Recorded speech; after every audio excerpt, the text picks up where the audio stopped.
It's a work in progress. It's not where it needs to be. Dean Legge, Ryan Curley. Once again, talking about the Dogs. This time, Kirby talking about Carson Beck and the receivers. It's not where he wants it to be. There's a lot of explanations for this, although Dominic Lovett, I think, has had a really good spring so far, Ryan, according to Kirby Smart at least. He's wanting everybody to kind of get synced in and play well at receiver, and that's not happening quite yet. Your comments on that? Yeah, I think the thing that was the most interesting part of that discussion today, or whenever this goes up, Tuesday.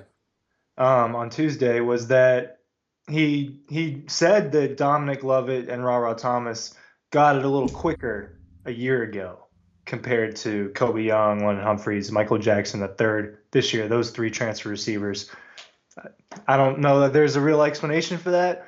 They were in the SEC. Maybe they're just a little bit familiar with stuff. Maybe. I don't know. Maybe they were just a little bit better, or maybe that they just got it quicker. But that was the part that I was stuck on a little bit. Was okay. Well, why are you know is that surprising? With Carson Beck being the lead guy and there not being a question about it this time. That was kind of the part where I was like, okay, is that a little bit weird, or is that just maybe just those guys aren't getting it as faster? There's a lot more going on. There's new coaches. There's a new wide receiver coach. I don't know how much that changes anything. So that obviously wasn't a part of it last year. But um, even just in the little bits that we've gotten to see the media in the open periods, Dominic Lovett, it looks like he's going to be really like he was important last year. He was the second leading receiver Yeah. behind Bowers in both catches and yards. So I think that it's very likely. It wouldn't be shocking if he's the leading receiver this year.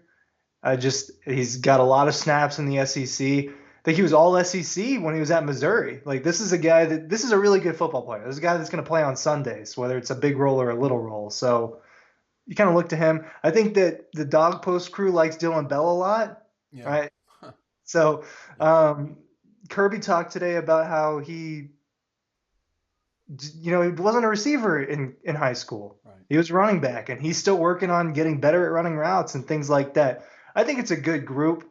Um, but the guys that were already there, I just am getting the sense that they're going to be the main pieces to this. Yeah, that's what it seems like. Well, I think another thing to remember, Ryan, in all of this is that a season ago in the spring, you still had Marcus Rosas, Jack Saint, Ladd, Brock. Those guys were still around, so it's possible that like Ra and Dominic could just get integrated quickly, whatever you want to call it. I don't know, but looking forward, and again, Kirby's quote was, "It's a work in progress. It's not where it needs to be." You could take that quote and put it on literally any position group for him. So I And don't know. that's not just now. That'd be in November as well, and December and Yeah, January. yeah. It's never going to be where it needs to be unless there's a trophy in the hands. So I was actually thinking about that earlier today, and I was thinking about either after Alabama or after TCU. I can't remember which it was. It's like the only time I feel like there are times when you can tell he's like, I'm not holding anything back here. There's no like, I'm not guarding anything, and he's much more transparent than he is on like a Monday or a Tuesday. After games, he's pretty transparent, wouldn't you say? Or is he's more transparent after the after game. games? He Yeah, just, after has his practices, after games, loopholes. He just has, Mondays and like media yeah. days, he's got an agenda.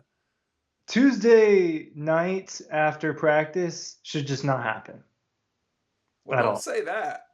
It should be earlier in the day. It should be right before practice. Oh well, So because it's that's him being my opinion. angry.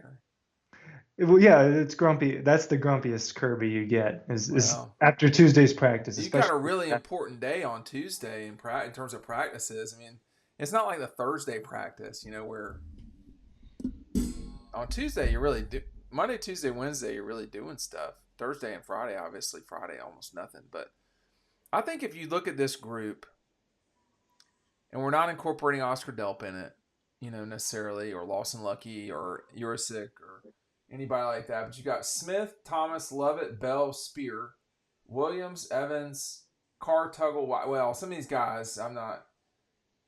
It's not. you have the what I think maybe what he's concerned about, if you want to call it that, Ryan, is some of these transfers are going to have to give them minutes. They are going to have to give them playing time and important playing time at times. Yeah, but the thing about it is, like, these are not like freshmen. They're Correct. not true freshmen. They have played college football before, so these they shouldn't be too green. It's obviously different being over here. I bet it's more intense for all of them going from USC, Vandy, and Miami to Georgia. I'm sure that it's a lot more intense, but they're all good players, man. I think that the thing that's unique about the Georgia offense is they usually don't have a superstar receiver or pass catcher. It's just spread it around and they're going to beat you that way. I mean, they literally never get 1,000-yard receivers. It just doesn't Spread it around a happen, lot. right? Brock Bowers never had a 1,000-yard season, No. and he's one of the what 5 best players in Georgia history, something like that. It's That's close a to it. that I mean, That's another he's conversation, up but there. Is he better than Stetson Bennett?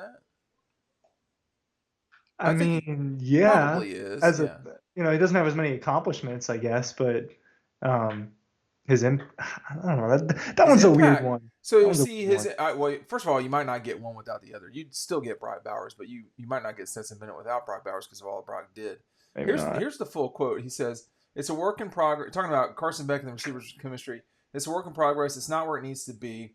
I would say that Carson's comfortable with the guys he's thrown with the most, and we're trying to force the issue with the guys he hasn't. Some of the reps have come with the ones, some have come with the twos. Right now, it's not just them getting comfortable with Carson; it's them getting comfortable with the offense. I put them where Ra and Dom were last year, and Ra and Dom last year were probably ahead of where those guys are in terms of growth and implementation of the offense. They've got to continue to grow and get better. As they do that, they'll get more opportunities with Carson. So, I mean, that certainly sounds to me like we know what we're doing with these guys, and until y'all can work yourselves in, you're going to be working yourselves in. So, don't plan on playing a lot until you got it all down. Yeah, like Carson's the difference. You could hear the confidence that Kirby had on him today on Tuesday.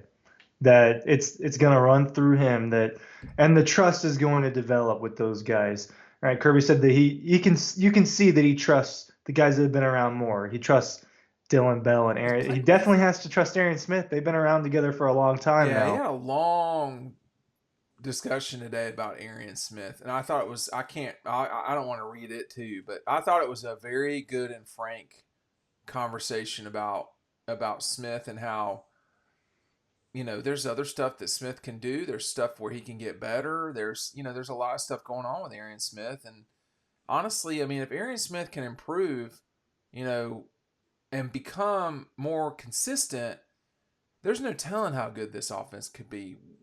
Because Yeah, he's the kind of player that it's a one-off touchdown drive because of him. he's one of the few guys that started that played in 14 games last year as a receiver, as a pass catcher. It was him. Okay, Cash Jones, Arian Smith, and Oscar Delp are the only, and Dylan Bell are the only, and Dominic Lovett. Excuse me, Dominic Lovett, Dylan Bell, Oscar Delp, and Arian Smith are the only guys that played 14 games as pass receivers for Georgia last year. Dylan Bell, Dominic Lovett, and Arian are the only wide receivers in that group. So if Arian Smith's going to be ready to roll, and they can get more than, he had 8 catches for 153, with 2 of them being a touchdown, one that really long catch against Alabama. I would hope that they get 4 really long catches, Ryan, from Arian Smith this year. If you get 4 really long catches, and I don't think that's asking too much. We've seen what this guy can do. He's a freak. And It's not. You see it happen at other schools, yeah, right? You see guys like Xavier Worthy at Texas, another just speedster like him, boom, and they're doing that 5, 6, 7 times across the course of the year. He can be that too. They could do that. Some of that's on Carson, and we've talked about that a that's couple true. different times. He's got to do that. That was one of the things that Carson straight up just didn't do well last year, and No, it was throwing the long ball. And it was a little bit surprising because you know that he's capable of doing that, and the timing was just off there. That's one of those things that seems kind of marginal when you're talking about it, but those plays change games. Oh yeah. Explosive plays change games. That's why they track them, and that's why that they go for them. So that's a big part of it. And you want the offense to be dynamic. And I mean, how many other guys do they really have that can vertically push the field? Well, Dwight Phillips, but he's a running back, and I mean, we don't know what he is yet on right, Georgia. no, He's not even no, here yet. it's not the So same at all. Well, let's just see what happens with this as the receivers and Carson Beck get more in tune to one another. Thanks for watching. We'll see you on the next one.